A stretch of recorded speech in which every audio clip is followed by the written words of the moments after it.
Évangile de Jésus-Christ selon saint Matthieu, chapitre 5, versets 20 à 26.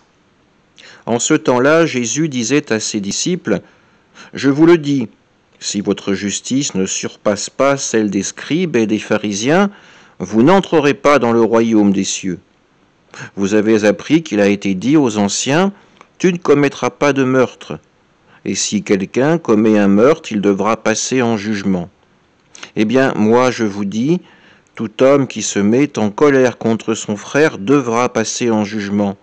Si quelqu'un insulte son frère, il devra passer devant le tribunal. Si quelqu'un le traite de fou, il sera passible de la géhenne de feu.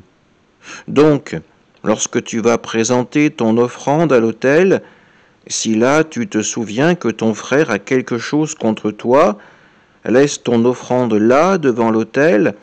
Va d'abord te réconcilier avec ton frère et ensuite viens présenter ton offrande.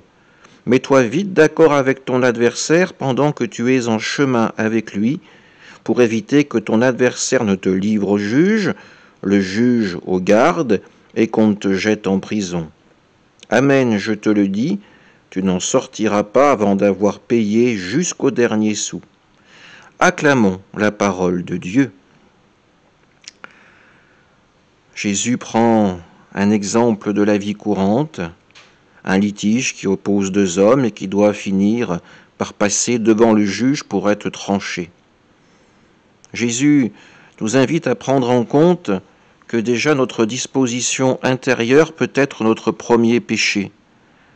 Le péché n'attend pas de se matérialiser par des actes ou des paroles. Jésus nous le dit, il nous met en garde. Le péché est déjà dans votre cœur si vous laissez la haine, la colère prendre le dessus.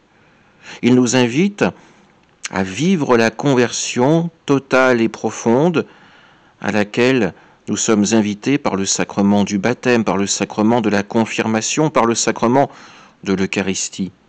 À chaque fois, nous reconnaissons devant Dieu notre faiblesse et nous le prions d'intervenir pour nous donner la force suffisante de l'esprit pour pouvoir parcourir à nouveau le chemin du royaume de Dieu.